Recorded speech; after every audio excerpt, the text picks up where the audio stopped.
on with the family today. We got a lot to talk about today, a lot to get through. But first, I'm going to tell you to take a little time to get your libations, whether you want a little water, whether you want a little something extra, whatever you want. Take your time right now because this is the time where I allow everybody to file in before we get that conversation started. So file in, get yourself situated. If you have not already subscribed to Breaking Brown, please do that. If you have not already liked, if you have not already subscribed to the newsletter, you can do that at breakingbrown.com. If you're having a problem with the newsletter, by all means, as usual, send me an email at editor@breakingbrown.com and I'll get that worked out for you. Also, if you want to make a donation, you can do that at breakingbrown.com. You can make a cyclical donation of once a month, or you can just make a one-time donation at donatebrown.com. However you want to do it, like and subscribe this channel because we're about to get busy. We're about to talk about elections and consequences. We're about to talk about what politics is really about. And those of us who spend a lot of time here know that politics is an exchange. Politics is not something you give away. Politics is not something that we do for you because we think you're a good person. Politics is what we do as an exchange. That's what it is. And so we're going to have a conversation today, Breaking Brown family, about what politics means. And we're going to talk about this Roy Moore, this whole Roy Moore thing. We're going to talk about all of that. We're going to talk about all of that. And we're going to talk to you. I want to talk to everybody because I know a lot of people got a whole lot of stuff to say. We're going to talk about Doug Jones. We're going to talk about what Doug Jones, in terms of the implications for the African American community. We're going to talk about Doug Jones in that context because one of the things we got to stop doing, and I'm going to write this down before I forget about it. One of the things that we got to stop doing, black people, is like just giving our vote away. So what I want to say at the beginning right now before I get started also is that, and I'm going to try to say it again at the end of the show, I will be on Antonio Moore's show on Friday. And we're going to talk about this hustle, whether it's the Bitcoin hustle, the Herbalife hustle. We're going to talk about all the hustles. We're going to talk about all the hustles that we're using right now to escape the fact that we're African Americans and we come from slaves and the completeness of blackness and what that means to us. Okay, so we're gonna do all of that. But first, before I get started, what I want to say, I want to provide a context for everybody who is on Breaking Brown right now. I want to provide a context.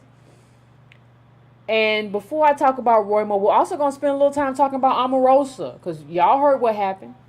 I ain't got to tell the Breaking Brown family what happened.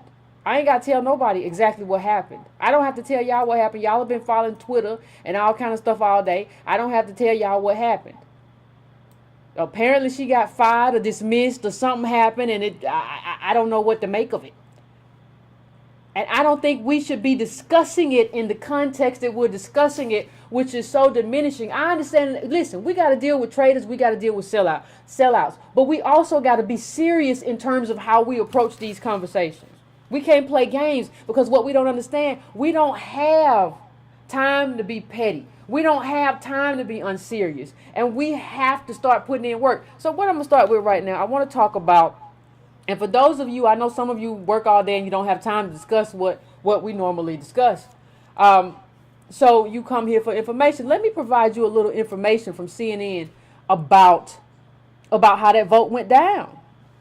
And I want you to look at that. And if you look at that, what you see, let me make it a little bit bigger for you. What you see, if you look at this, just look at this. This is Jones versus Roy Moore. And you all know we're talking about this Alabama race. He was accused of preying on underage women. And that came out, that came out later on in the race and all of that stuff. That's where we are, right? And so we saw Jones defeat Moore yesterday. That's what we saw. Roy Moore got defeated. But the key thing here is why and how. Now I want you to look at this. I want you to look at white men, 72% for Moore. White women, 63% for Moore. Black men, 93% for Jones. Black women, 98% for Jones. And let me just say one thing before I get started. Let me just say one thing about this chart. Black people, we got to stop letting other people define our reality and define stuff that don't even look like math. And they trying to make it feel like black women, we're saluting you, when really all they trying to do is divide us. That's all they trying to do. And diminish. They're trying to diminish black men while they're uplifting us. Well, you all did it. Listen, 93, 98, that means black people did it. We did it as a collective. Don't buy into these stories that are making us believe that this was just some kind of gender war. That it's only black women, or it's always black women, especially when you think about it, how many black men are missing in terms of mass incarceration. Don't let them make this into a gender thing, because it's not that I, Yvette Carnell, am telling you or trying to tell you that I'm a black woman. It's not that I'm trying to say anything to diminish black women, but I just see the game is being played on us. The game is being played on us as black women and black men, is to have us have this whole division where you did this and we did that and you did this and you didn't do that. No. Black people came out, and with the only other group that really came out is young people. But when you look at the data, black people, I can summarily say it. Black people elected, put this dude, we saved, not only, forget about just Alabama, okay? Forget about it. It's not just about Alabama. When you go to the Senate, you represent and you cast votes that will affect the entire United States of America. You cast votes that affect everyone and impact everyone. So what I'm saying to you, when I look at this, when I look at numbers like this, and I'm going to leave that up. When I look at numbers like this, I say to myself, black people did this. I say to myself, we did this in spite of everything. In spite of everything. In spite of everything, we did this. And in spite of mass incarceration. And that's why you don't see. That's why you don't see more black men in those numbers. You're talking about mass incarceration. What do you expect? So what I see when I look at those numbers that I'm looking at right now, what I see is black people coming out together as a group and doing something that's absolutely phenomenal. That's what I'm looking at. I don't know what you're looking at. I don't know what you see, but that's what I see. Now, let me move on to the next point. And I'm going to put up another piece of data for you to take a look at. It's the same kind of piece of data, but I like to have one. I like a lot of data. Look at this. White men, we look at this white men, but we look at Jones and Moore. Look at these numbers. Look at these numbers. Again, I want you to look at black men. Again, I want you to look down at the bottom. I want you to look at black women. I want you to look at how we turned out. I want you to look at how we flipped this race. I want you to look at how we turned. I want you to look at what we did, not only as like just black people. I want you to look at what we did as Americans. We saved America from itself. Like, we took America from voting for this person who targeted young girls, 14 and 16 or whatever, allegedly. Okay, we took them from that. We took them from that to like voting for a guy who prosecuted the KKK. We basically said, hold on. No. You can't do this. You can't do this. We were the moral arbiters for what should happen and who should be elected. So in that sense, we kind of saved America from itself. And that's not the first time. Now, I want you to put this in context. What we hear most often about African Americans, and I want you to think about this. How many times have you all heard to say that black people, the problem with black people is that we have a culture of poverty? How many times have you heard that? How many times have you heard the problems that are impacting the black community are because of black people who don't have the right morals and the right culture? Or we don't pull our pants up.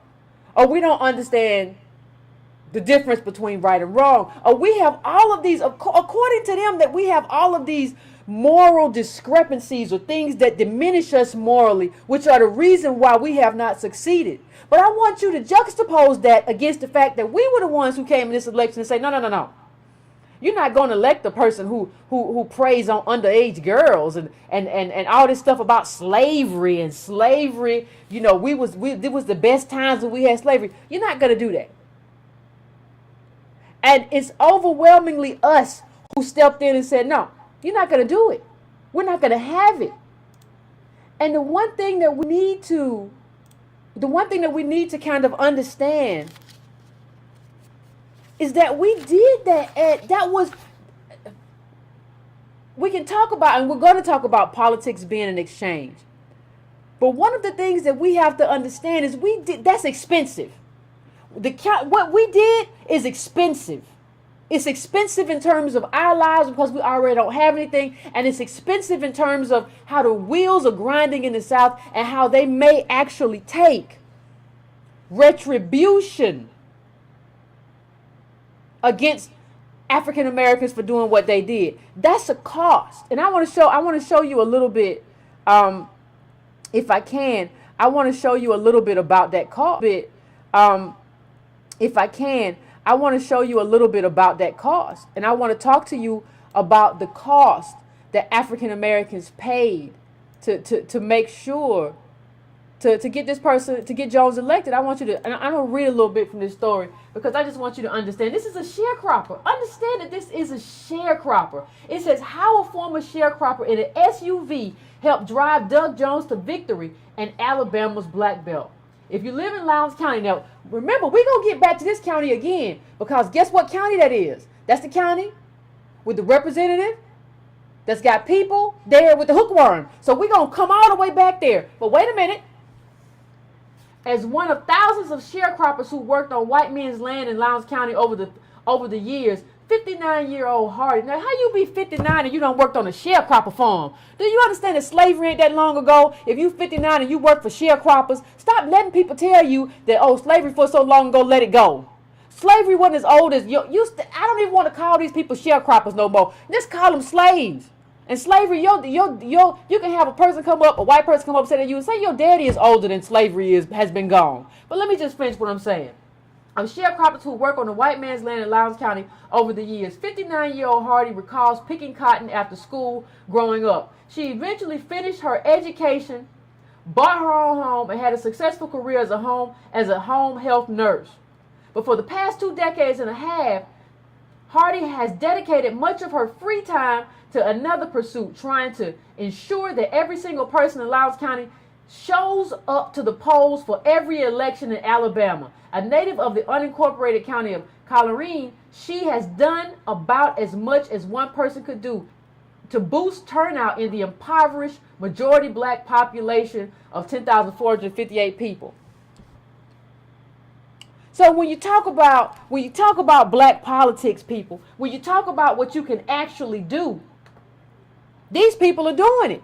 This is the cost. This is the cost. You are a sharecropper. And the cost is that this is what you do to make sure that the people in your county have a right to go out and vote. This is the cost. You know it's the cost. You pay it. Just how it works. You know what the cost is. You know you have to pay it. Okay? So what I'm trying to get home, what I'm trying to drive home to everybody right now is that, and what I don't want you to miss, is that politics, black politics, has a cost. There is a cost associated with black politics. And where there is a cost, there should be an exchange. If I pay the cost to buy something from you, I'm supposed to get what you're giving me. That is the cost. That's how it works. And it's not just the cost of that sharecropper who goes out and gets people, make sure everybody gets to the polls. We paid a lot of other costs. There was a good City Lab article. The price black voters paid to defeat Roy Moore. The price, and let me just go through the price because I want to make sure that we all understand the cost that was paid to get Jones elected, to get Roy Moore defeated. Understand the cost that was paid. There was an organization, when you talk about, when you talk about get out the vote and all that stuff, right? Black get out the vote efforts were compromised, and this is according to the article. Alabama Democratic Conference. Since 1960, the ADC has not only helped to protect the voting rights of the state's African Americans, but it has also helped get them to the polls during the election. But its efforts were crippled this year thanks to a new state law that forbids political organizations from making financial donations to other political groups, which is how ADC earned much of its revenue. In spite of that, we still got there. In spite of that, police checks at the polls. The Daily Beast was reporting that police were staked out at polls. In spite of that, we still got there, and we still got them people. We still got Jones elected. It's in spite of what they're doing to try to intimidate us. Faulty voting equipment. Okay? We all know about the voter ID laws, right? We all know about voter confusion, and they have an inactive voter list. When people fail to return mailers that verify their address to the state secretary office, they are placed on an inactive voter list. Appearing on this list does not disqualify a person from voting. They are able to cast a ballot and verify their voter eligibility by showing some form of ID. Thousands of Alabamans were added to the inactive voter list earlier this year, and some were told yesterday they could not vote because of this. Understand, because of this. Understand what we did and what we sacrificed to come out for Jones. Understand what we did and what we sacrificed to show up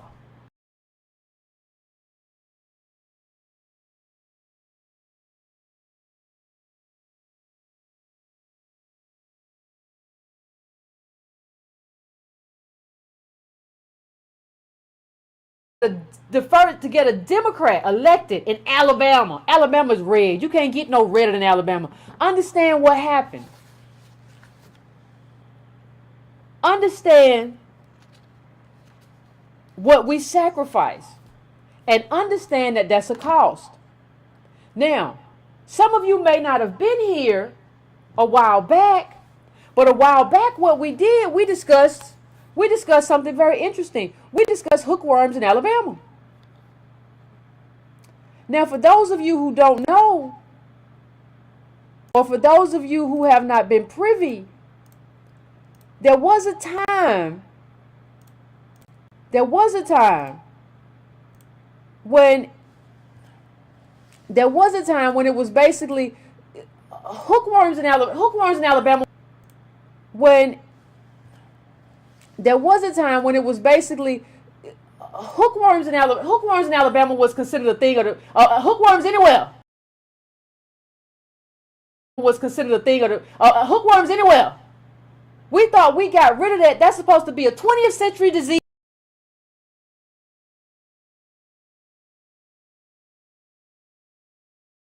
A 20th century parasite.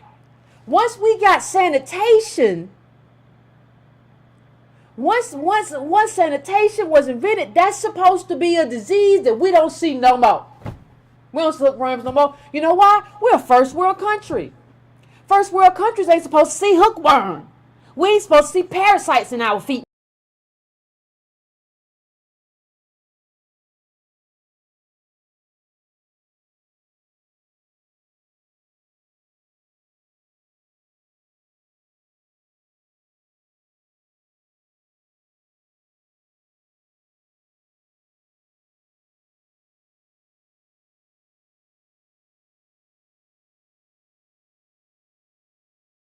No more. But what do you find in Loudoun County, Alabama? You find hookworm. And not at no basic level. We're talking 30+%. Now, this is the black belt. To understand what the black belt is, this is what I want you to understand. The black belt, people say it got that name because of the dark dirt and the soil and everything, but that's where slaves till the soil. So you still have a place where slaves tilled, and because of the kind of soil it is, it makes it like it's a feeding ground for these little parasitic critters. But what we have is a situation where the people who built this country with free labor now have hookworm in an area that's more undeveloped than a lot of third world countries. And I want you to ask yourself, how can that be? I want you to ask yourself, how is that possible? How is it possible? Is it still frozen, guys? Let me know if it's still frozen or looping. Okay. I might reboot. I'm going to come right back. Let me know if it's still frozen or looping. Okay. I might reboot. I'm going to come right back. Hey, gang, is the connection better? Are we getting a better connection this time around? Let me know. Let me know if we're getting a better connection. Now you can hear that. Refresh the page. Are we getting the problem wasn't the audio, the problem was the connection. Let me know if you are getting a connection now. Okay, we're good. Now let's get back to these hookworms. So you have a group of Americans. And we're American. You ain't going to Africa. You ain't going nowhere but right here. And this is where we have hookworm. We have a group here. And I hope you all heard what Yellen said, the Fed chair today, that Bitcoin is she said it's not a legitimate currency. It's highly volatile. That's Yellen, that's the Fed chair. Okay? Is that all you have? And is that going to take care of the people that you care about who have hookworm? Because they have hookworm. Now, what I'm saying, what I want to get everybody to understand is this. And I can't make this any clearer. We have, and just so you can understand what a hookworm is, I'm just going to put this up because you need to know. I mean, these are just things you need to know. It ain't me. It's just things you need. Oh! It's just things we need to know. This is what a hookworm looks like. This is in the feet of people, of black people, of your brothers and sisters in Alabama. What does that tell you about the kind of life that these people are living? And what does it tell you that that's what it means to be black in America? That it means to be black in America in the South and the Rust Belt. It means you might have hookworms. You might have parasites in your feet. And you have hookworms because you don't have no sanitation in the backyard. Okay? I did a video on this a long time ago. And I put it up on my Facebook recently. And it basically said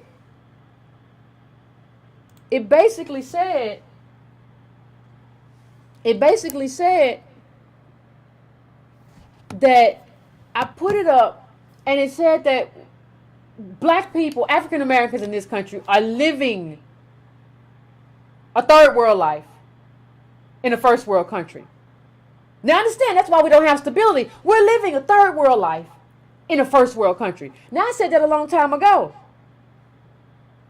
But a lot of you didn't want to hear me when I said that. But now it's basically been verified. How many of you saw this? I'm putting this up right now. UN poverty official touring Alabama's black belt. I haven't seen this in the first world. Everything I said is basically validated. They haven't seen anything like this. This level of poverty, abject poverty, is not what you find in a first world country, let alone the richest country in the world. That's not what you find. That's not what we have. And let me just, what you have is sewage. And it says there is a human right, and I'm reading from the article that I have up. There is a human right for people to live decently. And that means the government, not Bitcoin, The government has an obligation to provide people with the essentials of life, which include power, water, sewage, service. But if the government says, oh no, we're not going to do it, and leaves you to install very expensive septic tanks, that's not how it should work. Isn't that what I say here all the time? That's not how any of this works. We have been living a life that we have never, this is not something that we should ever have to live. You got people walking around looking at feces. You got kids playing in poop. You got little black kids. And understand in Alabama, a fourth of these kids, we're talking about our kids. These kids are poor. Running around in septic tanks. And you're telling me that the answer to that poverty is Bitcoin. I'm telling you that the answer to that poverty is a government that works for people, the American people, and that includes black people. Please don't forget and act like it doesn't matter what we did for this country. Let's not forget. This is important.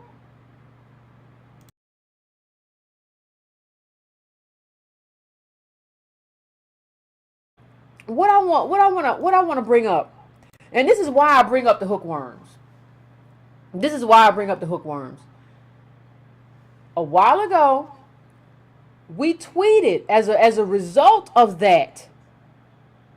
We tweeted Representative Terry Sewell, who is the representative for that district, and we said, what are you going to do about the hookworms? What are you going to do about the hookworms in your district? What you going to do? Because something's got to be done. So what you going to do? What you going to do about the hookworms in your district? Because people, you talking about DACA and all this other stuff, and people in your district have hookworm. A 20th century ailment that people thought was gone by 1980 even, so what are you going to do? She said that she was going to go to Representative Paul Ryan and demand something or the other. And I respect that and I salute that. Do what you got to do. But what we see now is that she helped get Doug Jones elected. She held a fundraiser. And who did I see when I was watching CNN last night? Who did I see standing behind Jones but your girl? Let's just put this up here. That's her. That's the woman who her 30% of her district got hookworms. And what I'm saying is, that's great that you helped him out. That's great that you prevented what you prevented. That's wonderful. But what are you going to do about the hookworm? And that's why I wrote hookworm in your district. This matters. What are you going to do? I need to know what you're going to do. No. Not what you're going to do. What are you going to demand that he does? Because understand one thing. Understand that politics is about an exchange. If I can't get everybody to understand one thing, the one thing I need you to understand, the one thing I need everybody to take home is that politics is an exchange. Politics is not something where you say, I voted for him because the other guy was just awful. That's not how it worked. Or I voted for him because, he's a great guy. And he did this, for the KKK. When those little girls were bombed, he prosecuted the KKK. That's great. That's wonderful. And I would pay attention to him and look at him as a candidate and give him a shot because of that. I would. But let me pay attention to him and look at him as a candidate and give him a shot because of that. I would. But let me tell you, it's not enough. It's not enough. What you have to do is look at politics as an exchange, and you really have to do it. You really have to do it beforehand. Let me tell you how they con us. What they con us is doing it. They say this. They say, well, we would love to have all these discussions about what black people get, but we ain't got time because we got to get him in right now. I mean, we're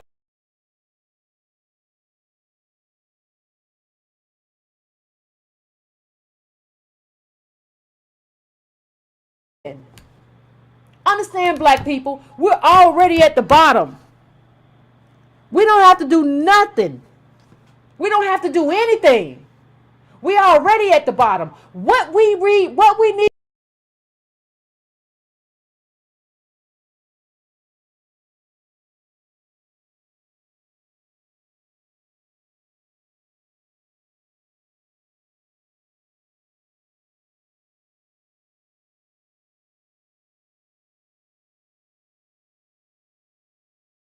right now is a multi-million-dollar infrastructure project to provide these people with sanitation so they don't get hookworms and they don't have poop in their backyards. I don't got to do nothing but worry about those people. That's all I got to do. I don't have to do nothing else. I ain't got to worry about nothing else but the people that I got to worry about. I ain't got to do nothing else.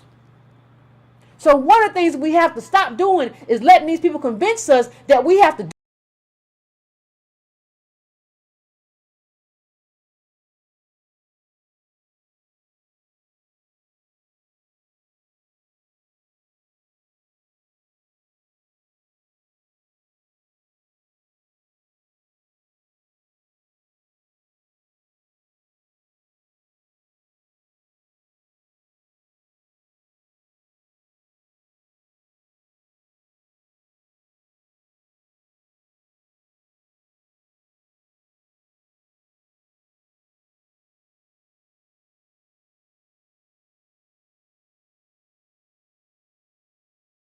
do something in addition. We got to just, well, we'll talk about that later, but right now we got to get elected. You come to me and say, well, Yvette, well, I know what you're trying to talk about, but right now we just got to get these people elected. I'm going to tell you, I got all the time in the world. I got this weekend, I got Monday, I got Tuesday, I got Wednesday. We can talk about what you're going to do for black people whenever you want to talk about it. Because let me tell you what just happened. Jones got elected based on a moral imperative, right? So what we're saying is that he got elected because morally he was better than your boy who liked underage girls, allegedly. That's how Roy Moore got beat.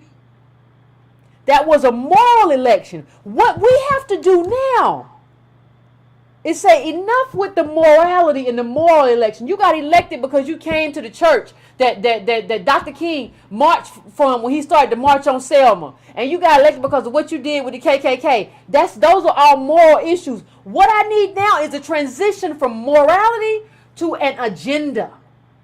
Now I need an agenda. And I need a black agenda. Because without us, Roy Moore will be headed to the United States Senate. So I need an agenda. And let me tell you something, black people. I don't care whether or not you can't tell me no more. Well, white people will be upset. I don't care. We got you here. It don't matter that it doesn't matter who's going to be upset. I put you here. So I'm not saying you have to shout it from the rooftops. You can do it in the back doors if you want to. That's fine. I don't care. It don't matter. It does not matter to me how you do it. It does not matter to me how this happens. It does not matter to me how the sausage is made. I don't care. You just have to get it done. You just have to get it done. And we have to demand that you get it done. Because what's basically happened is we don't make demands of people. And we should have, like for me, people talking about, and stop letting people tell you. This is one thing you got to stop letting people tell. Stop letting people tell you, well, Alabama, came out in a moral way that was good for people of Alabama. No. Black people came out.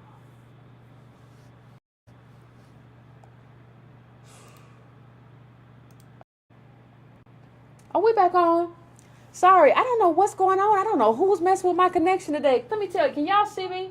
It's something weird going on with the connection today. Ooh, somebody don't want this message to get out. Somebody don't want us to have no kind of conversation about nothing that's going on today. We don't want to talk to you. We don't want you to talk about Roy Moore. We don't want to talk about you. We don't want you to talk about nobody. You understand? We don't want you to have no conversation. But let me know if we're back up. I refreshed it. Let me see. Okay, you're back. Okay, listen, this is just what it is. I'm just telling you, there has to be some kind of accountability. There has to be some kind of accountability, because look at what we're living through. I want you to look at some of the statistics in Alabama, and I'm gonna put this up big, and I just want you to look at this. I want you to see what this I want you to see what this looks like. I mean, just look at this. Now, if you look at the bottom, like look, I'm gonna move this. Look all the way at the bottom. You'll see like the dark green is like the most impoverished, and Loudoun County is included in that. This is the black belt, baby. This is the most impoverished. Like, look at what that looks like. Like, take a close look at that. The 6th poorest state. That's us. And we just delivered, like how big that is. We just delivered a United States Senator. That's huge. What's the payout? What's the payout? What do we get for that? When I went through Sewell's Twitter yesterday, I didn't see any mention of it's great that we got Jones elected. Now we're gonna call on him to do the and if you can, I want you to tweet her. Terry Sewell, she represents Loudoun, Alabama. Tweet her and say, now that you helped get this man elected as the only member of the Democratic caucus in this, you need to, in terms of like, ain't no Democrats in Alabama. Now that you helped this man get elected, tweet her and say, now it's time for us to deal with this hookworm. Now it's just time. It's time to deal with it. You need to tweet Doug Jones. Tweet them all. Tweet Jones, Sewell. Tweet them all and say, now it's time to deal with the hookworm. Now it's time to deal with this infrastructure. Tweet them all. Tweet Jones, Sewell. Tweet them all and say, now it's time to deal with the hookworm. Now it's time to deal with this infrastructure. What are you going to do about the infrastructure? You have gone out on the line. You did a fundraiser for this man. Now what? Now what? What happens next?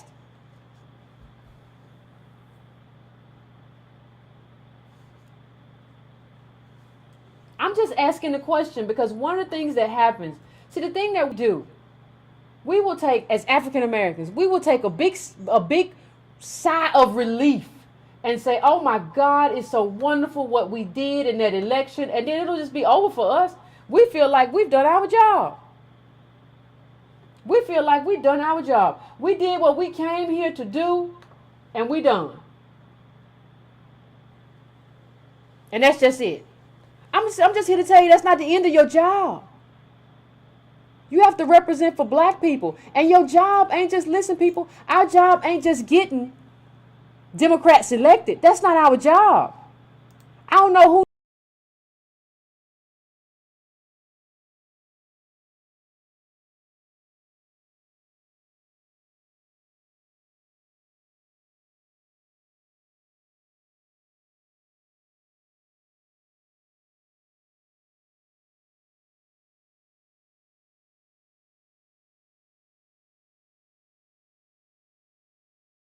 people, our job ain't just getting Democrats elected. That's not our job.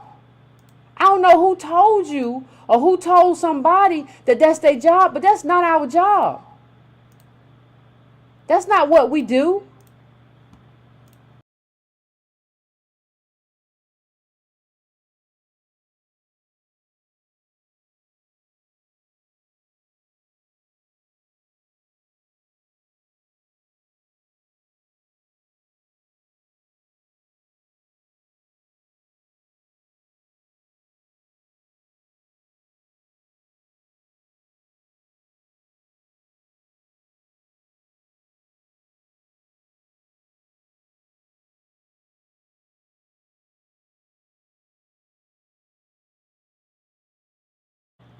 How we get used. And when you see that this man is he's a prosecutor, I don't know what's in store for us under him. I know that what is in store for us, elections have consequences, and elections are an exchange. Black people, you cannot say nothing else to me or with me. Say elections have consequences, and elections are an exchange. You don't get a black vote. A black vote is not a free vote. So where's our payment? I just want to understand where's our payment? What are we going to, what are we going to do? And understand that when you understand that you are not disengaged from these people who are dealing with hookworm. That's another thing that we like to do. We like to feel like, well, I ain't got no hookworms in New York. I ain't got no hookworms. I'm in Maryland. I don't have hookworms. I'm one of the few black people. I'm in Idaho. I don't have hookworms. The fact that any black person is living with hookworms says a lot about what it needs to be mean to be black in America. I'm gonna say that again. The fact that any black person is living with hookworms says a lot about what it means to be black in America. Understand that. Understand that your destiny is tied to every other African American. It just is. And there's no way for you to climb your way out of that. There's no way to get out of that. There's no way to move. There's no way to Bitcoin your way out of that. There's just no way to do it. You may wish there were a way to do it, but there's no way to do it. It's not possible.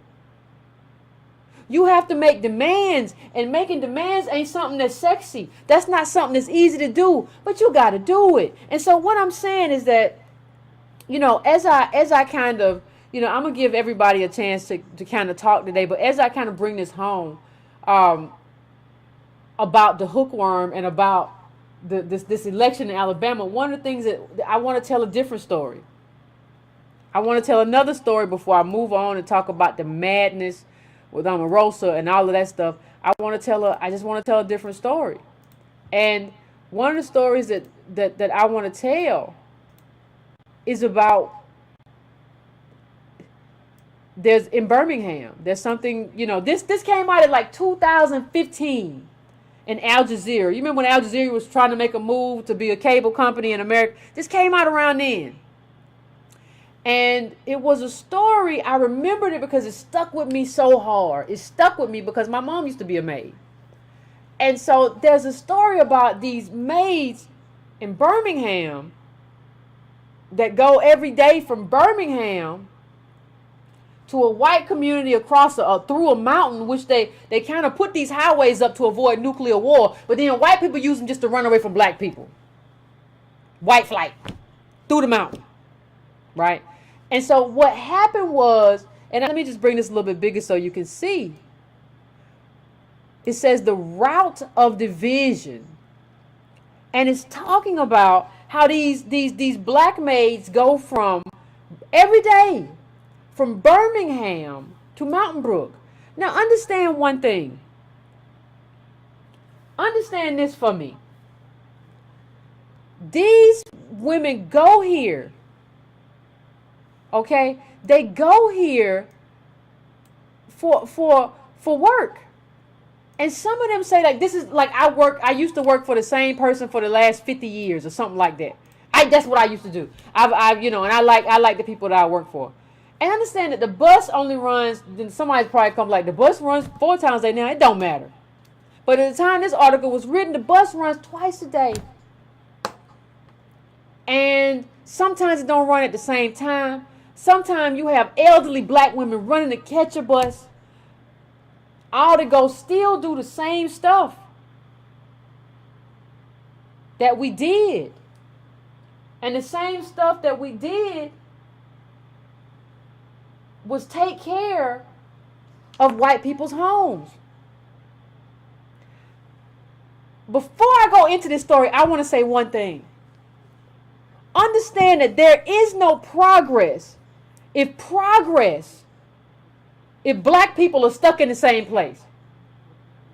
There is no progress if black people are stuck in time. And when you look at these women, they're stuck. Like, there's no difference between what I'm looking at right now and 1965. None. There's no difference. There's no difference. There's no difference. There's no difference in what they're doing. There has been no progression. Coming out and voting for all these people that we vote for, voting Democrat, there has not been any progression. And what I'm wondering is, when do we push? When do we push black politics and say, listen, we've been stuck in time. And what little gains we made are gone. We're going backwards. Remember, 7 out of 10 African American kids born into the middle class are where? Fall back into poverty. 7 out of 10. We are falling backward, and we're not making demands of these people. That is a problem. That's a problem. Let me just, here's another. This is another one in the story. Another one of the maids on her way to work, and on this bus that they take, it's all maids on their way to work. What's the difference between that and like the butler? What is the difference? And understand another thing. I'm not sure, I can't speak for all these maids, but a lot of times when you have domestic kids, they get paid in cash. So they might not even have Social Security. They might not even have what was promised to us. This is Alabama. What I'm telling you is that it's not enough. It's not enough for you to just go vote for somebody or for your representative when this is happening, to just go and vote for somebody and say, oh, we did great, we turned out. If you have a representative, what I want you to start asking that representative, and you can start asking Sewell that right now, tweet her and ask, okay, we did this. What is the exchange?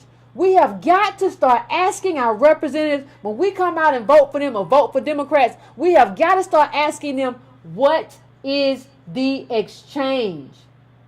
There has to be an exchange. And if there is no exchange, I will drive this bus over the cliff. Meaning that I won't come out. I will let it be all Republican. If you don't want to give me an exchange, if we come out and vote and we putting y'all in office and you don't want an exchange, I will drive it off a cliff. I don't care. Like you can telling me all day, well, you know what, Yvette, don't drive this bus off a cliff because we're going to talk about it and we're going to do, no. I don't need to talk. I need to know what the exchange is. What's the exchange? Oh, you don't have the exchange yet? Well, we're just going to keep driving. We're just going to keep driving towards this cliff then. Well, what's the exchange? You got an exchange yet? Oh, okay. Well, we just keep driving. Okay. Well, you ain't going to drive. I know you're not going to drive over the cliff. Yes, I will. Because we already over the cliff anyway. We ain't got nothing. What are you talking about? What are you talking about? What I won't do or what we can't do? You have to have this kind of scorched earth policy. There's no way around it. There's no way around it. I don't understand what people are saying when they say something different to me about what we can't do. If I'm on the bottom, what can I do? I can do whatever I want to do. I'm on the bottom. You don't tell me what I can and can't do. You put me here. What do you mean what I can't do? There was in that story that I put up, Irene, who was 74 at the time, was running to the bus. The bus makes one trip to Mountain Brook. I mean, it's just, it's insane. But if you look at the article, there are a couple of interesting parts. Where they said, one of the parts of the article where they said, like the elderly woman says, well, they said they're gonna give us the bus, but they ain't gonna, if it run on times, it might or it might not. It might run on time, and isn't that the nefariousness of white supremacy? Give you something that you want or that you need to be alive and survive, and say, well, I'm gonna give it to you, but I'm gonna tear it up. Or I'm gonna make it ineffective. That's how I'm gonna do it. That's what I'm gonna do. Isn't that the nefariousness of white supremacy? And when you look at this, it is absolutely amazing. It's just amazing. It says there's one section where the bus enters a small village with rows of shops and seasonal floral arrangement crowded into big concrete planters, coming to a stop at a children's playground where a few women get off. I can't, these steps too steep, girl. Because you're elderly. You're supposed to be sitting at home. You ain't supposed to be out working. That's not how any of this is supposed to work. Here's the quote I was talking about. Okay, you wanted to ride at the front of the bus. We gave it to you. So maybe this is their way of saying you're riding at the front of the bus, but it might not show up. It might show up and it might not. That's what you get for being an uppity Negro. That's basically what they saying. Ain't nothing else to say. Ain't nothing else to say. And this is kind of what we are allowing to happen. Look at the poverty rate. Look at Alabama in terms of their poverty. I mean, just look at that for a second. Look at that dark, dark blue. Let me just move it for a second. I just want you to see this. I just want you to look at this.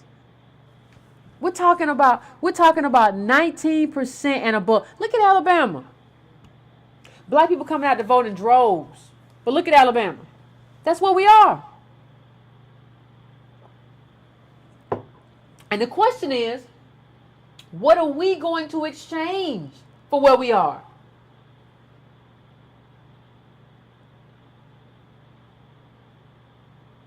What are we going to exchange? What are we going to do? How are we going to move?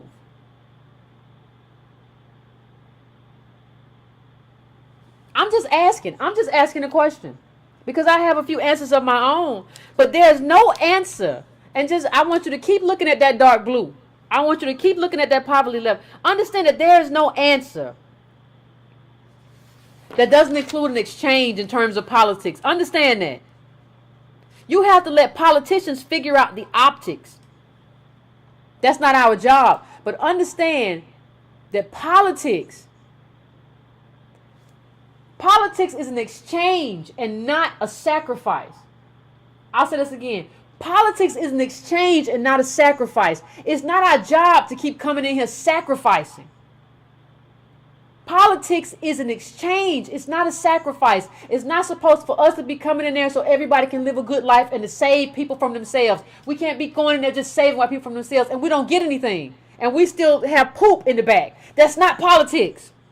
That's a sacrifice. And we have to be willing to understand that and deal with that. Let me just say this before I move on. Before I move on, one of the things that I want to say too is that we got to stop having, I don't know how you would say it, but the best way I could describe it is like having an election day mentality. Where what we want to do is we want to have something to do or have something to say on election day or to lead up to election day, but we don't want to talk about what happens after election day. And I want to say the reason I went so hard on Bitcoin, because that stuff is complicated, right? Now understand one thing, you got a whole bunch of different coins and they trading every day and they doing all this other stuff. You don't know what's going to happen with the regulation. We have a finite amount of time and a finite amount of awareness. When I go on these people who talk about Bitcoin site, I might have a different kind of mentality or I might have a different outlook. If I went on your site and you're talking about Bitcoin and you're talking about politics, I might see things differently. But obviously we can't do a whole bunch of 2 things or 3 things at the same time. Obviously we can't do it. So if I'm looking at it and I see we can't do it, why do I support that? I just want to tell you that we have to focus. If that's the case, we just got to focus. We got to focus on what's important. Trillions and trillions of dollars are in Capitol Hill, but we want to chase like this kind of currency. So, I mean, that's part of why I went that route. I'm going to take calls in a little while, but what I want to do too is I want to, and like the call says 760-289-3370. But what I want to do too, I want to talk about something very important. And it might not seem important, but we all heard that Omarosa, we heard that she got let go. Right? So don't really, there's a lot that happened. There's a lot about that we need to talk about. The first thing that we need to talk about, and somebody said April Ryan. Somebody said April. Well, listen. There's, I don't, this is, Antonio Moore put this up earlier, and I don't say that, because I said that, I wouldn't mind if somebody dragged, Obama out of the White House. I wouldn't cry. But that's because Obama had, power. And so I do believe that, in a sense, we have to deal with the people who we feel are selling us out. But I think being giddy at the fact that a black woman was dragged or escorted out. And the Secret Service says she wasn't escorted out. They said they deactivated her White House pass, though. But I think being giddy about that is problematic, because whether or not we understand what's happening, whether or not, I think we have, listen, all black people have the potential to be assets. And the problem that Omarosa made, she didn't make a problem, in my estimation, even just being a Republican or working for a Republican. The problem that she made is that she invested herself in this man who never showed you an inkling that he's something to be invested in. But what happens in black America is that we don't get a lot of shots. So we try to take our one shot when it comes. So I'm pretty sure Omarosa, who I'm not saying she's a good person. I don't know. Probably not. But she tried to take her shot, and that shot didn't work out. Now, I went on her page before I came on, and she hasn't even tweeted. I ain't never seen Omarosa without nothing to say. I'm just saying, I'm not going to take this time. Omarosa, if you want to write a book, or if you want to talk to Mueller, or if you want to, those are things we should be talking about. We should also be talking about who's going to be in the White House.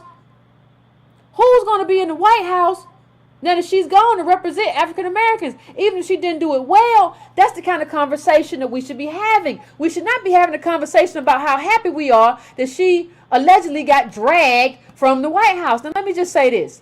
When you ask me, well, Yvette, who was doing that? Nobody was doing that. You a story. You a story. Your girl, Angela. You know who your girl, Angela, is. Your girl, Angela Rye, was on CNN. Now, I give April Ryan some credit, because April Ryan said, I will not take pleasure in someone's demise. Now, I won't say that. I will take pleasure in demise, but not this one. I think as a community, I'm not going to take pleasure in it. Even if I think it was necessary or whatever, I'm not going to take pleasure in it. That's the difference. But you saw your girl, Angela Rye, say, if you go look at this video, bye, girl, bye. Bye, girl, bye. I'm so tired. Let me tell you something. I'm so tired of this hood stuff on TV. I'm so tired of us having people to represent us who are not serious people. Angela Rye is not a serious person. She is not a serious commentator. Understand that. You get people say, well, Yvette, you might make jokes on YouTube. I'm not on CNN.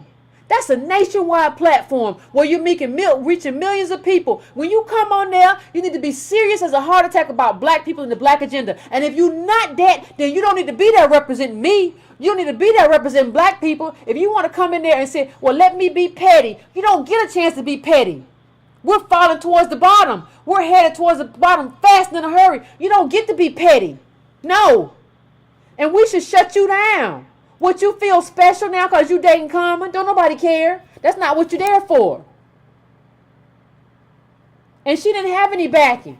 Look, at least if you saw me on CNN, you can say Yvette got 30,000 Twitter people on YouTube who follow her. 35. I have a backing. You just get to be created by where? Where'd you come from?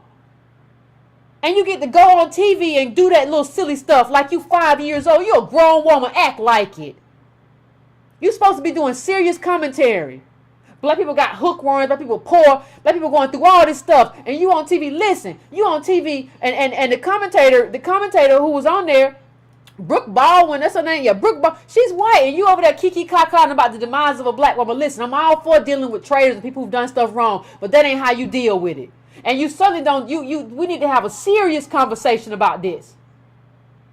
We need to have a serious conversation about policies and politics. And even if she brought you on to talk about Omarosa leaving, you should talk about the whole left in the White House in terms of black policy and black politics. And you can talk about how Omarosa wasn't qualified in the first place to deal with that. You can talk about all that, but you don't say, "Can I just be petty for 1 minute, girl? Bye, ha ha ha ha." And all and we all be like, "Yeah, you know you right. She told the truth. Yeah, girl, go on. She told no."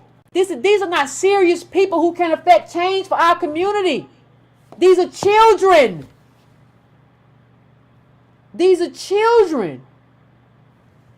These are children that we have representing us. This is childlike behavior. Listen, if Angela Rye want to go have brunch on Sunday, if she want to go have brunch on Sunday with, what's the child's name? What's his name, y'all? Y'all know his name. Come on, what's his name? Don Lemon. If she want to go have mimosas on Sunday with Don Lemon, that's her business. And they can kiki and kaka together. But this is not the place for that. And we don't understand when it's time to be serious and when it's time to play games. You can play games off the CNN set, though. Because we, black people, only have a few spaces. Well, the CNN, MSNBC, we only have a few spaces to get our position across and get it across quick and talk about what we need and talk about our agenda. We only have a few spaces to do that. You can't be in that space. You can't be in that space and be acting like a kid. You can't be in that space and not be serious. You can't be in that space and be silly. It's not a space for that. You need to grow up. We see this tax bill about to come through, and y'all think it's time for jokes. This is the same person who told when Trump said, remember when Trump said what he said? And Trump said, "What do you have to lose?" I told you that was a stupid thing she said at the time. She said, well, I have friends who have money, and we are all poor. I said the thing to say is we are poor. What you gonna do about it? Tell me your agenda. Don't run around saying some of my friends got money. Don't run around saying some of my friends got money. I want to see your friend's bank account. But then even if I see it and they got money, I don't care. They don't represent the majority of the black community. Give me a break with these people. Who do we have representing us? Give me a break. And, you know, it is I don't know how else to kind of like try to break it down for everybody that, I grew up from elementary school on. I used to watch This Week when it was This Week with David Brinkley. That's a long time ago. But the people, whether or not I agreed with them, the people were serious people. Agree or not, they were serious commentators. I'm not seeing a whole lot of that no more. I'm not seeing that. I'm seeing people who say it's okay to be petty. I'm not seeing serious representatives on TV. And for me, that's a problem. That's all I can tell you. And this is all happening, and I'm about to end and I'm going to go to the phones. But this is all happening as this tax bill is about to hit. This is all happening as we're about to see the world change as we know it. I saw something online that was very, very, very, very honest. And I want you to just read this with me. This is from the Washington Post. And I want you to read this. Fundamentally, the bill has been mislabeled. From a truth and advertising standpoint, it would have been a lot simpler if we just acknowledge reality on this bill, which is it is fundamentally a corporate tax reduction and restructuring bill, period, said Representative Mark Sanford, Republican from South Carolina. I think they were particularly concerned about innuendo and what that might mean. So it was labeled as a middle-class tax cut. You ain't getting no tax cut. Give me a break. You're not getting no tax cut. Let that stuff go. Let that stuff go. Ain't no tax cut. We're about to be gutted. And you want to understand why we're about to be gutted? I'm going to tell you exactly. There was if you want to know who we're talking about, if you want to know who to follow, there are a lot of people to follow. But what's about to happen is that is the main reason that the poor get hit so hard, and this is from the Washington Post also, in the GOP bill, is because the poor would receive less government aid for health care. Understand one thing for me. I'm gonna ask this, and I'm not trying to be funny. I know everybody thinks I'm not trying to be funny, but I want to know: do you have enough Bitcoins to take care of your grandmama in the nursing home? Because if it can't pay for that, I don't know I just don't know what to say. That's important. Do you have them many Bitcoins? Because that's what's gonna happen. Because services in the millions and billions of dollars are gonna be cut. So do you have that?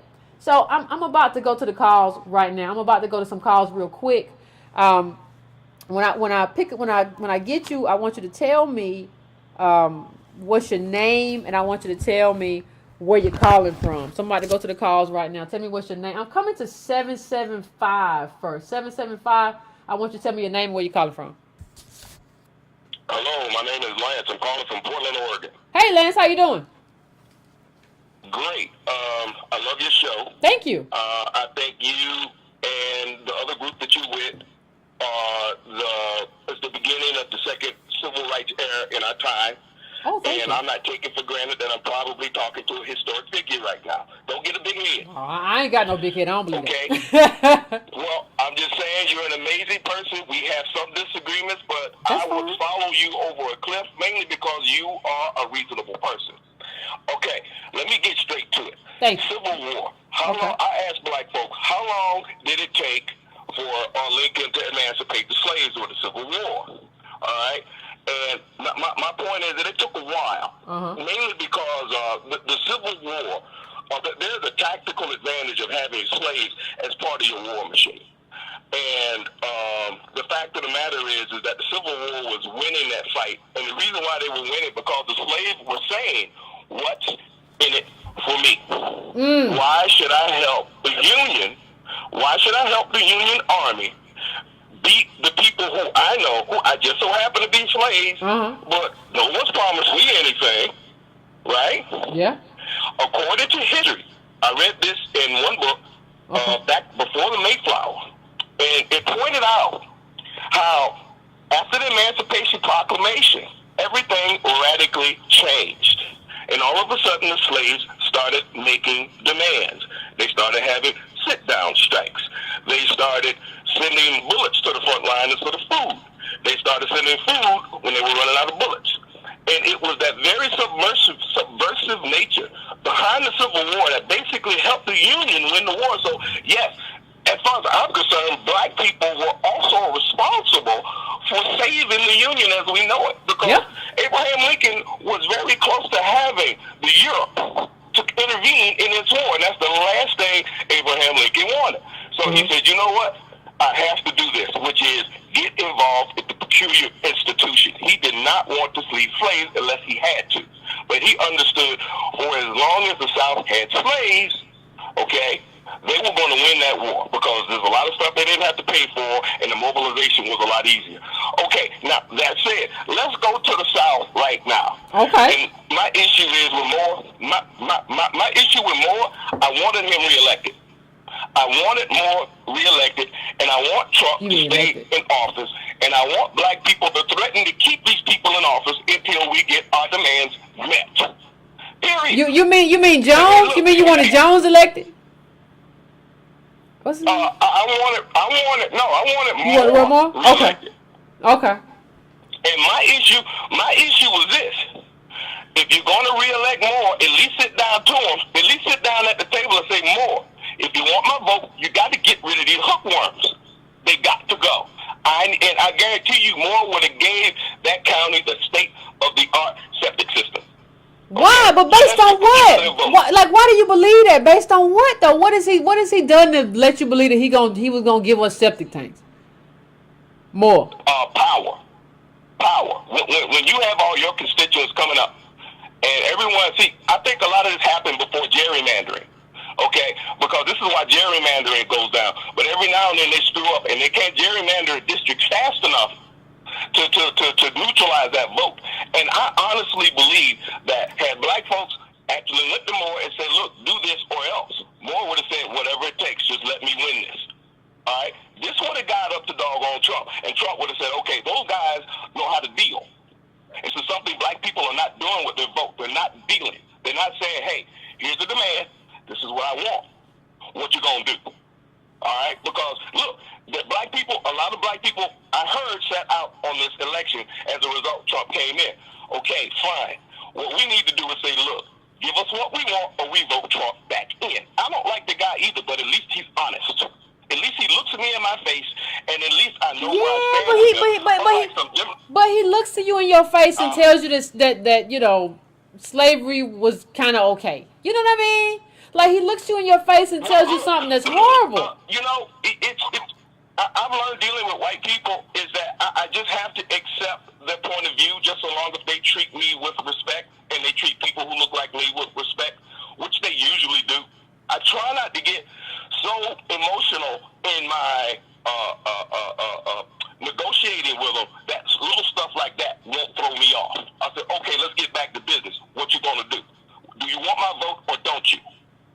And they're gonna say, yes, I want your vote, because they'll look at that pivotal district in that area and go, wow, if I don't give these people that septic system, I'm gonna lose this election.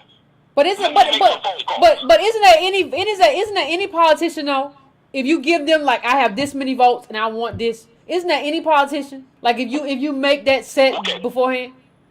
Well, see, this is where our talking heads come into play. They're grossly misrepresenting the majority of African America. They are going to lead African America into oblivion if we are not, if we're not careful. Okay. Okay, because the wrong people are taking sides with the wrong people. Okay. Well, thank you, caller. I appreciate the exchange. I appreciate it. Thank you, caller. Yeah, I think that's what happens with most everybody.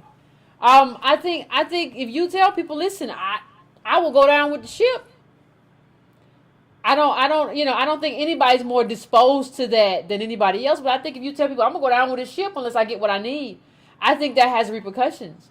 And it just is what it is. And I think when people need votes, that they react to that. And so I don't think we make people react. We react based on like some type of moralism. But when you're dealing with immoral people, your morality is a handicap. And I'll say it again. When you're dealing with immoral people, your morality is a handicap. And there have to be, when you're fighting in these political spaces, you can't afford to just fight on what's right generally, especially in the position that we are in as African Americans.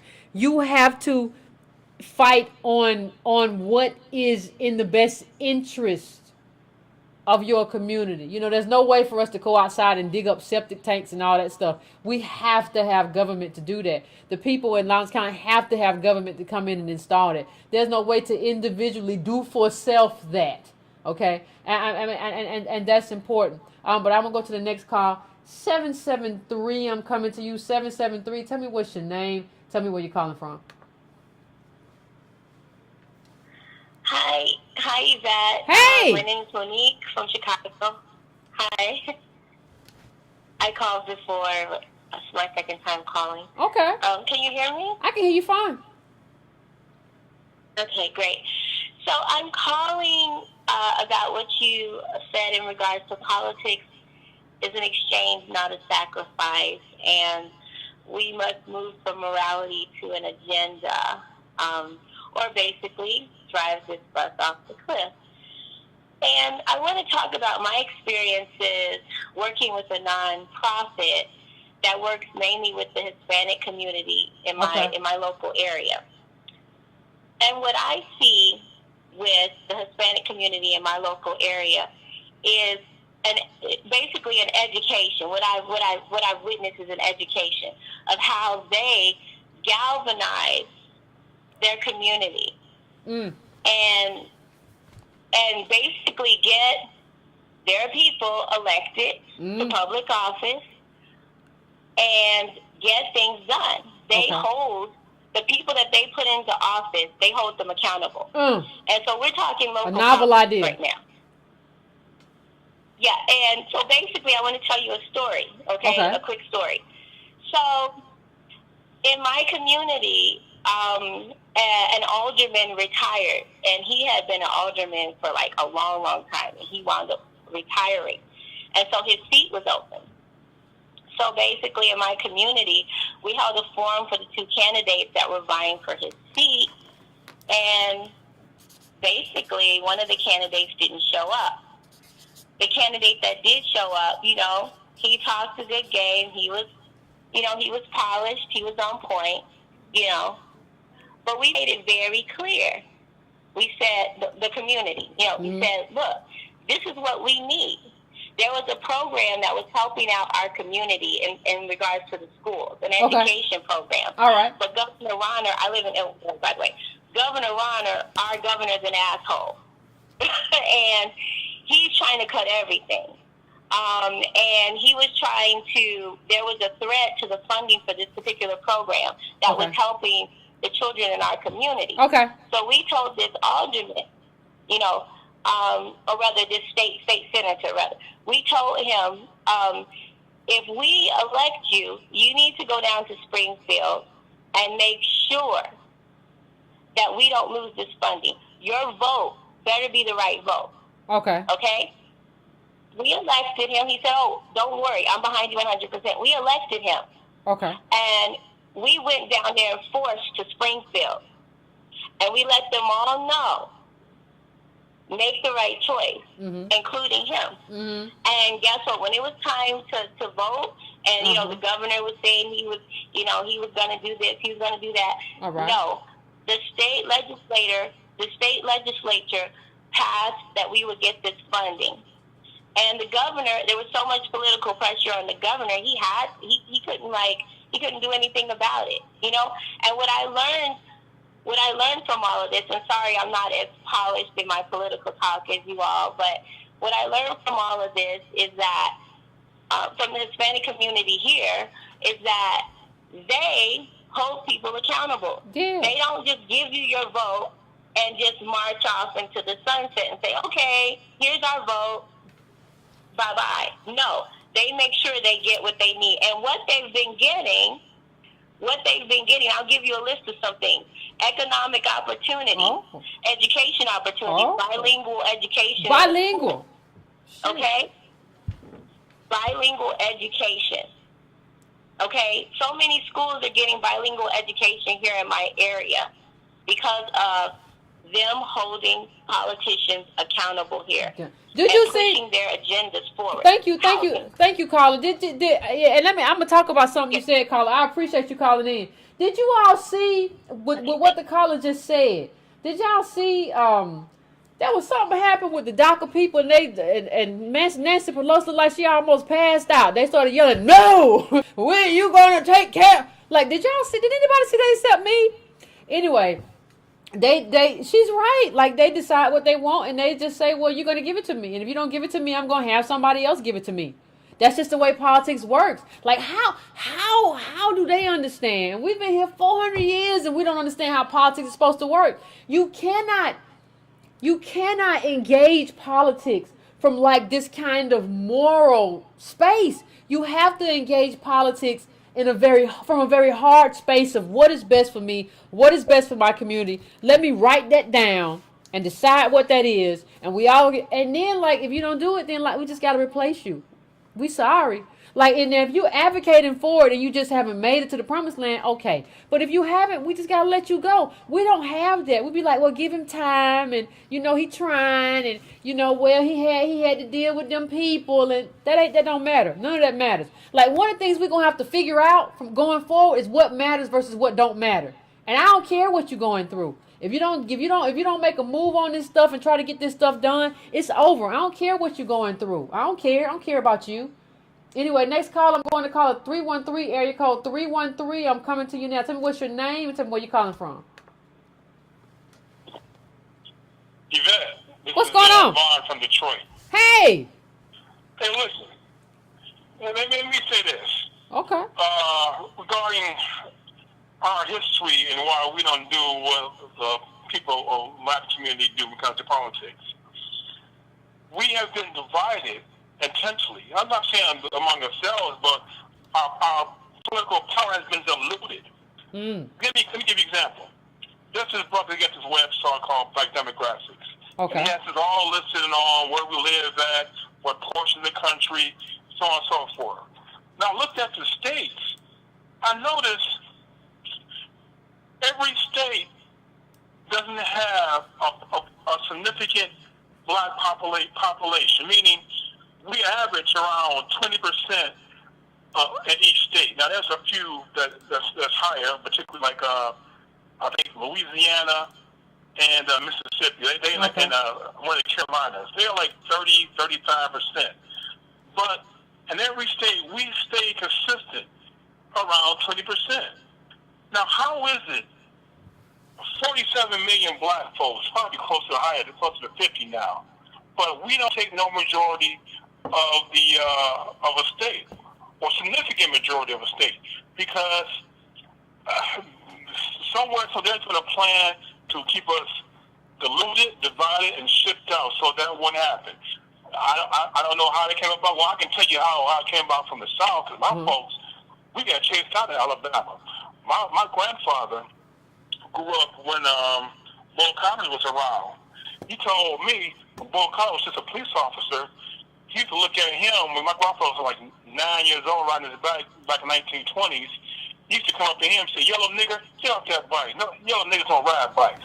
So he had to get off his bike and walk out home. Oh, yeah. Yellow niggas don't ride bikes? I never knew that. Okay. Yeah. So, he used to come to the black community, terrorize, and so on and so forth. And obviously, he wasn't the only one, but there was a whole bunch of folks like that kind of forced black folks to leave, not just because of seeking jobs, because they're being terrorized. And I suspect that that's probably going through all to the south, particularly Mississippi. Mississippi is where our numbers was like majority of the state. I think all the way up to like the 50s. But they ain't chased those black folks out of there to keep their political power diluted, so they would never be able to get a strong foothold, permanent foothold in the state politics. Thank you. And, Thank you. But let me say this though. Okay, let's get to the point, brother. They got now Bitcoin ATMs inside the city of Detroit. So it's whatever is going on with that, it seems to be more permanent now. All right. I appreciate you. Thank you for your call. I'm not saying that terrorism. I'm not saying that terrorism isn't playing a role in like how we were and how we react. And this is, like, you got to understand, this is America. Terrorism is what we live as African Americans. Terrorism is to a certain extent who we are. And you have to understand, they have gerrymandered it to where I don't know when we'll be able to get the house, because they just cut that joint. Like, and the thing is, like, well, they've always had gerrymandering. No, they haven't. Like, they got so much technology now. They know how to cut your street off to the point to where this black person just gets this district and you don't have no influence over this one. And they get to keep all the power and they get to keep all the elections. And ain't nobody doing nothing about it. Like, gerrymandering with this technology makes them dictators.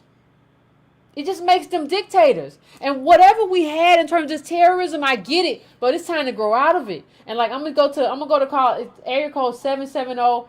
Area code 770. I'm coming to you. Tell me what's your name and tell me where you're calling from.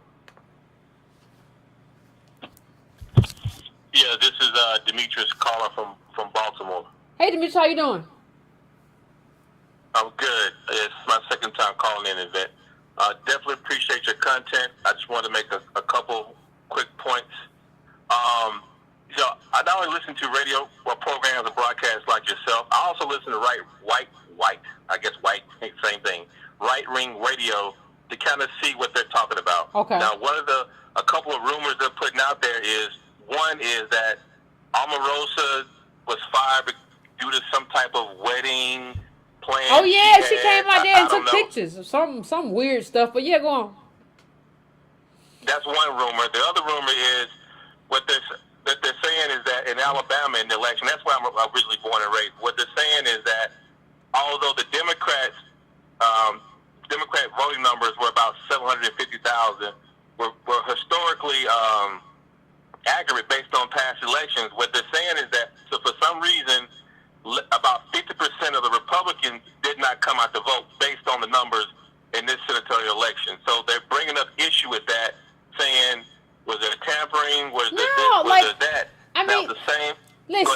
listen, they just saying that because it's black people. They didn't come out. A lot of Republicans did not come out to vote because they didn't want to vote for who they were voting for. They were not inspired. They were not motivated. It didn't have nothing to do with nothing. But every time it's black people and all this stuff, remember what Roy Moore, he does, if you go on his Twitter, he talks about, oh my God, they're bringing out the ex-felons to vote and all this stuff. I mean, it's garbage. But go on, finish your point, Carl.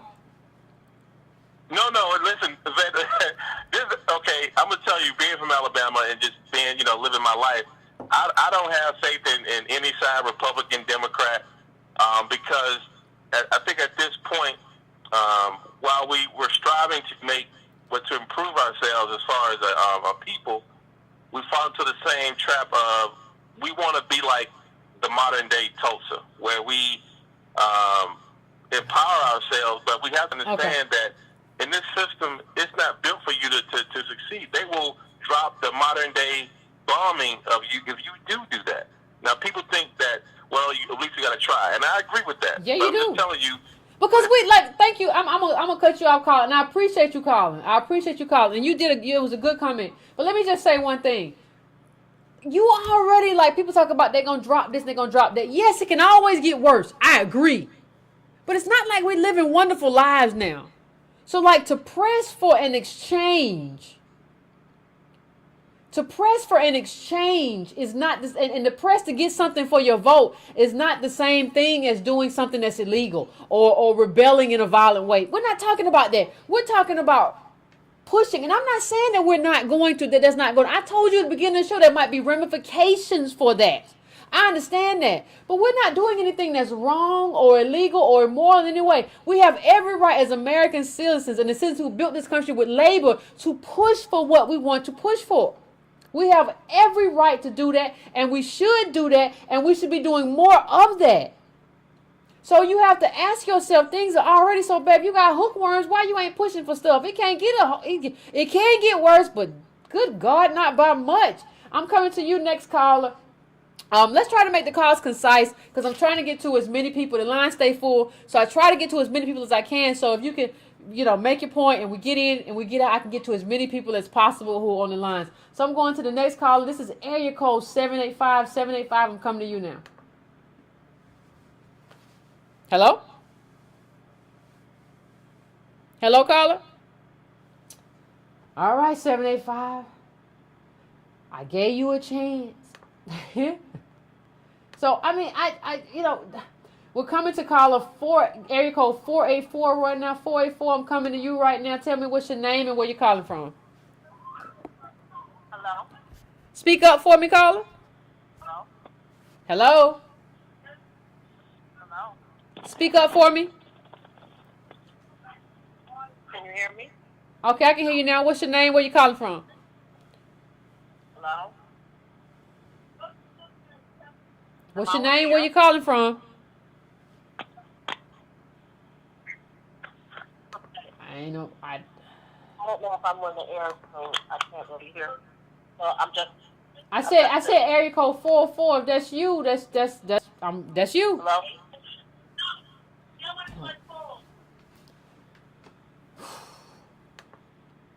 Had to drop you, area code. I kept saying what's your name, where you calling from. You kept saying hello. I can't. I'm going to area code 4141 now. 414. What's your name? Where you calling from? Hi, this is Jennifer. I'm calling from Milwaukee. Hey, Jennifer, how you doing? I'm well. How are you? Pretty good. Yvette, I have to tell you, I just started listening maybe a couple months ago, and I just subscribed. So I want to thank you for your show and your enlightenment.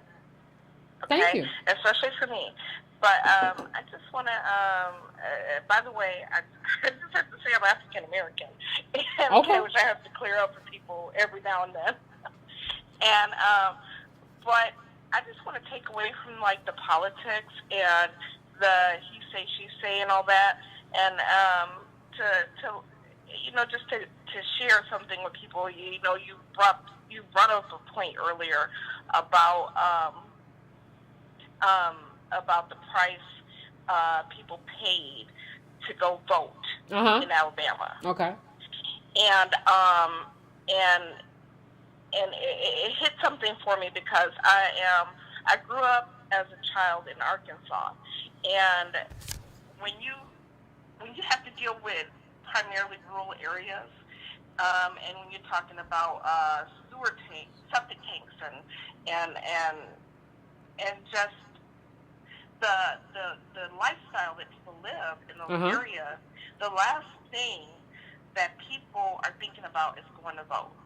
The first thing they're thinking about is like, okay, how are we going to get this money together to buy something to go to town and eat, and the last thing that's on their mind is about politics. I mean, like, how do you infuse that into the rural areas and some of the elderly people, and even some of the younger people that have been born into this type of, like, not caring, like, we have to do what's in front of us before we care about what's on that TV. You know what I'm saying? Yeah. Like, it's all a show for us. Okay. And I say us because I have been one of them, and I want to be more enlightened. I want to be more involved in what's going on. I want to be out there to vote, cast my vote, make a difference. And we all speak on different things, and our experiences and what we see and our opinions. But what we've lived is totally different from what we see on TV. We can say things all day long, but how did you grow up? I mean, I live in Milwaukee now, and I see some of the same things going on here in the city, in the urban areas, where people couldn't care less about if Doug Jones or Roy Moore or whoever the hell is getting elected down there. They don't care. All they care about is, where is my next dollar coming from? Thank you, caller. I mean, I appreciate that, but the thing is, like, when you're in survival mode, that's just the way it is. That's just the way it is, and like, that's kind of what that's what I'm saying. Like, when you're in survival mode, you can't speak on, whether someone has. Yeah, but the thing is, we're in survival mode, right? And we got to be in survival mode, but we can't be just in survival mode, or we're gonna die. Like, we're just gonna be extinct. Like, that's just the way it is. Like, you can't just be in survival mode. But how do you come out of survival? Okay, I'm gonna answer that, caller. I appreciate your call. Help the others. Come out of survival mode, make them more aware. That's all I'm saying. Okay, thank you, caller. I mean, like, how can we help each other? Okay, I appreciate your call. I mean, I think the way we have to begin to come out of survival mode, and we can't come out of it. But see, the thing is, I don't buy this at all, because all of our lives we've been in survival mode, and people used to read Ida B. Wells and all the black newspapers, so I don't buy it. And even when black people couldn't read, they used to have somebody come read to them. Like, the only Negro at the table who could read the news to everybody. So don't give me no. Like, I understand what the caller is saying. Like, we stressed and we have a lot going on. But that's why I do the newsletter once a week. I try to give, like, it's $2 because it takes, I put together about 10 to 15 newsletters, which I think are the news articles, which I think are the best. And you can get them at breakingbrown.com, which I think are the best articles for you to, like, understand what's happening in America. And by the way, if you're getting that and you don't get it, like, I subscribe this out of my inbox. Send me an email to editor@breakingbrown.com. I think I'm going to have to use a different subscriber for that. But that's what I try to do. Like, it's not a way to, like, just sell stuff to black people. It's only $2, man. But I try to curate it so that you don't have to go out and do the searching. But you got to do the work.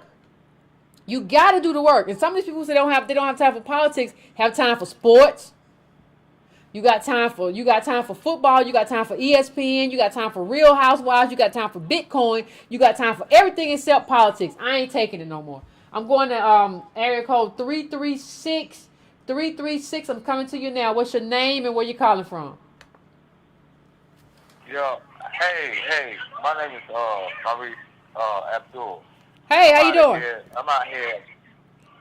Hey, how you doing? Pretty good. I'm out here in North Carolina. Okay. West of Salem. Okay. You understand what I'm saying? What I'm trying to figure out is like us black people, we got this thing where politics, like you had the big thing with and Alabama and the Roy Moore and the Doug Jones thing. You know, my whole thing is most black people, we not holding these politicians up to the fire to where they need to be justified to. We not holding these people up to fire. You know what I'm saying? Our democratic vote, you know what I'm saying, it counts. You dig? Our democratic vote, it counts. And the majority of these politicians done took our vote for granted a long time. You know what I'm saying? Every time you need just like Barack Obama. You know what I'm saying? He needed that black vote. Doug Jones, he needed that black vote. But every time we put one of these politicians in place, I'm talking about us. Every time we put one of these politicians in place, we put them in place, and then while they on the campaign trail, they're, oh, the black people this, oh, the black people that. And then when we put them in place, they don't live up to their promise. You know what I'm saying? Yeah. And this happens every time the black vote gets in power. You know what I'm saying? Like when we put Obama, because we put Obama in office. You know what I'm saying?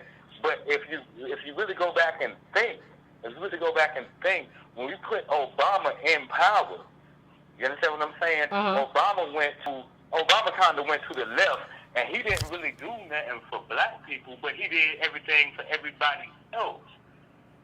The gay agenda, the white agenda, the Jew agenda, you know what I'm saying? Everything else, he did everything for everybody else. But when black people came up and we was like, well, this is what we want on our agenda, everything got put back to the back burner. So, I agree. You know what I'm saying? Black people as far as the Alabama state, I don't think that we should get so happy to say that Doug Jones is in office. Yeah, you know I agree. I agree.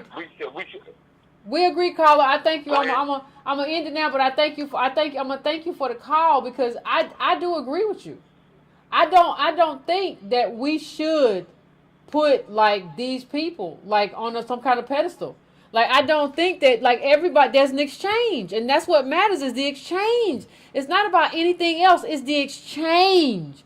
It's the exchange. It's what we get. It's what we get from you in exchange for our vote. Here's our vote in terms of the black community. Here's our vote, and call, okay, what do you have to give? That's what matters, and that is the central thing. And I'm gonna say something else before I go to the next call. One of the things that has to happen, you saw, and I put this up, I'm gonna put this back up just to remind people of what they're looking at.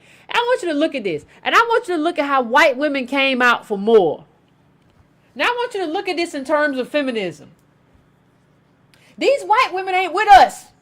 I want you to see black women on one side voting for Joan, and we see white women on the other side. Instead of talking about, people keep telling us to divide ourselves and divide each other. My question is, when are we going to take on these white women? They keep saying, oh, we're all in it together, and we as sisters should do whatever, and we're going to all go and wear the coochie hats or whatever. But what are y'all going to do for us? Because when it always comes down for y'all voting in the interest of black women, y'all always fall short. So what are you going to do? What are you going to do for black women who you call your sisters? It's time to start calling these women out. They're not there for us. They're not doing stuff for us. They're not caring for us. They're not doing anything. When are we going to call them out? It's almost like we're scared to call them out. Are we scared to call them out? Y'all voted for Trump. Y'all voted for this dude who was focusing on underage girls. When are we gonna call these women out? So I'm gonna go to the next call. It's area code 901. Area code 901. I'm coming to you. Tell me what's your name and tell me where you're calling from. Hey, caller. Good evening. Good evening. You sound like Count Dracula. Good evening. My name is Patrick. I'm calling from Memphis, Tennessee. Hey. And I'm going to make it real quick because I was calling about what you just said. Like, everything you just said about feminism and white women, it's like that's what I was going to call it and say. So, and I also wanted to know where could I find information about the black male vote, and I see you got it up there now. So I got my chance to get on, but you just really pointed out what I wanted to say about we need to stand up to white women and ask more from them, because you benefited from patriarchy. Yep. And then you benefited from being a minority. Yep. Have it both ways. So when y'all gonna stand up and do something from us? So that's all I wanted to say. Thank you for taking my call. Thank you. Thank you, Carla. Yeah, these women, they have it both ways. They have it both ways. They get to say, I'm a woman. They get to double dip. Meanwhile, your husband is the person everybody's ranting against. So you get to double dip. I'm a woman. I'm a minority, but I'm also married to the man that the oppressor. And then I come out and you look at that. That's the reason I leave it up. Look at white women. That's 60-something%. You don't care about us. There's no way you could care about black people. Hear what he said about slavery. There's no way you could care about women, other women, and hear what he said about dating underage women, hanging out at malls and stuff. Y'all are pitiful. Like when did we as black women go hold these white women accountable and say, no, ain't no sisterhood. Ain't no sisterhood with you until you start doing stuff that reflects that you care about what happens to us. That's just it. So area code 770, I'm coming to you. What's your name? Where you calling from? Good evening, Yvette. Hey. You've got, I've just tuned into your show, and I subscribed, and I'm very taken by all that you're putting into the forefront for your generation. I'm an elder that knew that in 1965, and, you know, that campaign that went on Bloody Sunday there in Alabama, and then we just had 2 years ago that Obama stood there at that same bridge, and Moore was in office there. And so what we've been able to do in looking at politically, we've been able to change part of history that went on from that Bloody Sunday to 2015, when a 50-year anniversary and a black man and a black woman stood there and crossed that bridge as President and First Lady of these United States.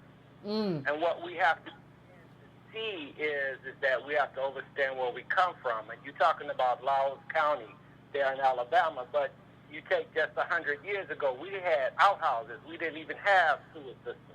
We still don't. Where you had to get up, had to go empty grandma's flop jar from under the bed. So we've made progress. But let me ask you a question, Carla. What's the difference between emptying grandma's slop bucket and having poop in your backyard? Is there really that big of a difference? No, it's not that. Even you look at now, tiny houses where people are building houses on trailers, and what they call it is compost toilet, where they're using, instead of even using a septic tank, that they're having portable in which they use that as being able to transport and get off of the grid, disconnect from these systems of subdivisions and you are bad from nature areas. So they're down their lifestyle because they're seeing the destruction that's going on in the metropolitan and the urban areas, and they're coming back to nature. And these are the things that we once did in rural areas, in owning our own land and being able to sustain ourselves from our land. We're now thinking we're doing more we did more with less than we do now with what we think we have more. Because when the woman was talking about the Hispanics, we're 13% of the population, but University of Georgia Economics Department shows that the Hispanic makes $1.5 trillion a year. We're at 1.2. How have they come in and passed us? That's why they're able to utilize what we once had is community. If you look at the Hispanic community, they still have family. They have their own stores. They have but listen. The reason they have that is let's be honest. Let's be honest, Carla. Can we be honest? The Hispanic community has not gone. No, wait a minute. I'm gonna let you finish, but wait a minute. The Hispanic community and the Latino community in mass has not gone. I'm not saying individually in some groups and pockets here and there. I'm not saying it, but in mass, the only group who has been targeted for 400 years is African Americans. There's only one group that's happened to, and that's us. So when you ask why they're not dealing with that, that's because they haven't been targeted with Jim Crow, redlining, and slavery. Did Hispanics have chattel slavery in this country? No, that's why they got it. And they climb up. What you're showing right there on the screen, statistically, those white women got to be able to vote because black men, that 93% of black men was given through the 15th Amendment and the right to vote. And that's what they piggybacked off of. Of course. We understand where we come from. Yeah. That's how they got to vote. Yeah, everybody, but the thing is, Carla, everybody piggybacks on us, and then what happens is they climb over us, and then they don't know us no more, and we act like that's okay. They piggyback on us, climb over our neck, put a head on everything, and then they get up top, and we don't say nothing. We stood up, and every time that we seemingly stand up, there's something in which we look at how do we get broken down again. And that's the same thing that we're looking at when you had the statistics looking at, that thing that went on in Dallas where everybody's running against Section 8, or when they're going to cut these programs. Because we had Social Security within our own community before 1951 when it came into existence. No, we didn't have no. What Social Security we have within our communities? What Social Security? Jim Crow. That your grandmother, your grandmother and your mother were all in the family, were all in the same. No, listen. My grandparents on my mama's side died in abject poverty. I don't know what you talking about, but they died in dire poverty. This is bull crap, man. No, they died in poverty. They died in real poverty. They were sharecroppers. And sharecroppers, you might as well call them slaves. They worked for a white man for a very, very long time and got nothing. They didn't get anything for just being married. They didn't get anything for being a two-parent home. They got nothing. Ain't no. They didn't make them better. It had to because no. The other. You are today because they went through. I'm not. No. I'm here today because of affirmative action. You know why? Part of the reason I'm here today because I have two parents who work factory jobs, right? And there were not as many immigrants here, and this was a window in which people were hiring black people to work jobs and make good money and bringing them into these factories, and that's what it was. That's why I'm here. My grandparents were put into all kinds of, and I don't even know the grandparents on my other side, put into broken families, all kind of stuff. I wasn't done any. That wasn't a favor. They destroyed us, man. We didn't get any credit. I'm understanding what you're saying, and you're true about what you're saying. But what I'm saying is that in those ancestors going through what they did, even though they didn't know what the future would be, they suffered and went through. I get you, Carl. No, I agree. I agree. They went through it. I agree. They suffered and went through it. I got to go to the next call, but I agree. They suffered and went through what they had to go through. I agree with that. And I appreciate you calling in. Next call, I'm coming to call a 414. Like, understand.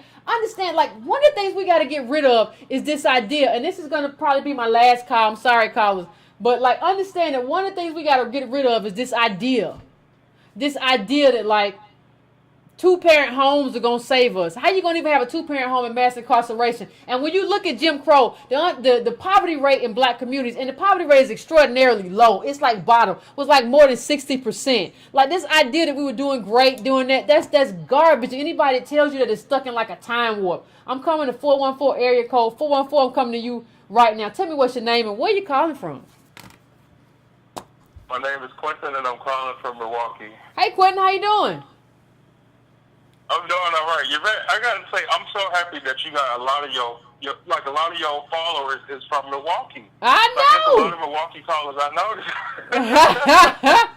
It's a lot going on in Milwaukee. It's a lot of bull going on in Milwaukee. I know why they calling. Yeah, Wisconsin, one of the most segregated cities in the look. That's all I'm gonna say. But I just want to make really 3 quick points. This ain't even a point right here, but this. I think black women in general have to understand that the feminism movement, it's divisive. It's divisive. It's not good. It's not good for our people. I mean, they got to pay attention. When Trump got in office, these fools voted. Yvette, my brother said, hey, he a big fan. Hey! He's watching you. She said, hey. Okay. So my point is that these people, all right, white women, they voted in favor with their husbands. They voted in favor of what they husband. They didn't care about no feminism movement. They didn't care about no sisterhood. They said, well, my husband said Trump, and I said Trump. And I say Trump, too. You know? We together. So, yeah. And that's it. That's all they cared about. Now, to get to my 3 points, first I want to start with this Roy Moore thing, right? I mean, it's crazy. It's insanity. Let me tell you, there was a little snippet like 2 days before the vote, before the election, basically. And it was where, I don't know, you may have seen it, but it was basically where there was about 10 white folks, and there was this man that was hosting it, and it was in Alabama, and he was asking basically all white Republican people, female and male, if why they don't think African Americans are voting for Roy Moore. Now, it was interesting what some of them had said. Now, I disagree with a lot of it, but there was only 2 things that I agree with. But the part that I agree with is one of them said something that you always say, how important policy is. You always talking policy. And this white woman said that. She was like, I don't know why they don't think. She basically said in terms of they have to understand policy is very important. And that's why we voted for him. This man obviously had the backing of their policy. Yeah. He had the backing of their policies, and they said, that's what I want. They didn't care about him and his alleged whatever was going on. They didn't care. They said our policies come first. Yeah. And then from there, one of them, tried to sum it up to why African Americans not voted for Roy Moore is because he basically in terms said we stupid. But I just looked at him like, all right, look, not today, fool. But, that was my point with that right there. And then one of them also said something that you also been arguing. They was like, why would African Americans vote for Doug, Doug, if they know that he wants immigration? He's pushing for immigration. The lady was like, don't y'all want y'all jobs? Don't y'all want jobs? Oh, wow. Oh, wow. Yeah, so that was important. And I'm probably going to send you the link so you can see it for yourself. Okay. And then, so and my second quick point would be the divisiveness of who got Doug Jones in office, right? Today I just constantly keep hearing black women got Doug Jones and talking. Black women got, I said, black men didn't do that either. We just sat on the sideline and said, nope, that wasn't us.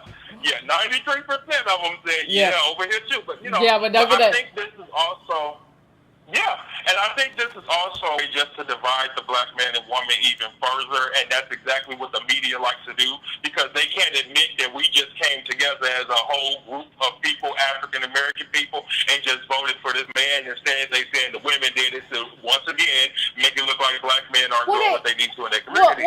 Thank you, caller. I appreciate it. I appreciate you calling in. And the thing is, he's right. They don't want us to be a collective. Like, we don't understand the game that's being played. The game that's been played at every angle is to just split us up. And we never used to be that way. We never used to be a group that you could just split up. We never used to be that group. And I'm going to tell you something that you might not understand. Like when he said something, the last call something that's very important. He said, them white women for the most part, not identically, because they didn't vote at the same level as white men, but a lot of them were like, I'm going to vote the way my husband votes. I'm going to tell you that ain't feminism. I'm going to tell you a lot of these white women who are claiming to be feminists ain't feminists. Instead, they're just liars. Because in the end of the day, when it comes down to it, they're going to either vote for Trump or they're going to vote the way their husband want to vote. And you going to follow them. I ain't following them nowhere. We got to determine as a community what we're going to do and how we're going to be and how we're going to vote. And we cannot let these people come in and say, see, the black women did it. The black men was just 93, but they was like 97, 98. No, you don't get to come in and tell us and cleave us apart like that. Because everything we've done as African Americans in our history, we have done it. We have done it based on sticking together. Everything that we have done it as a collective. We have not allowed people to manipulate us and take us in separate directions. Right? And we have to understand the most important thing to us, and it don't mean that other stuff don't matter, but the most important thing to us is race. That is the thing that impacts us economically more than anything else. You absolutely have to understand that. And if you don't understand that, then I don't know what we're going to do. Again, everybody who's watching, Friday, 7 p.m. Pacific time, Dash Radio on Antonio Moore's YouTube. I'm going to be on there, and we're going to be talking about all the hustles. whether it's Herbalife, whether it's Bitcoin. We're going to be talking about all the hustles and all that stuff. That's going to be Friday. So tune into that on Friday. If you want to donate, you can go to breakandbrown.com and donate. You can go to donatebrown.com and donate. You can subscribe to the newsletter at breakandbrown.com. If you have a problem with the newsletter, please email me at editor@breakandbrown.com. If you have a problem, please like and subscribe. I got a full line of calls. I'm so sorry. We're not going to be able to get to those tonight. I apologize, but everybody, I enjoyed this. It was wonderful. We got to hold people accountable. We got a lot of work to do. But I appreciate us coming together, and we're the Breaking Brown family, and we're going to do something. Don't forget to tweet Representative Sewell and say, listen, you did your part. What we going to do about these hookworms? Don't forget to tweet, Jones, and say, listen, we got you elected. What we going to do about these hookworms is infrastructure for black people. We got to keep this pressure on. And I thank y'all, and we about to get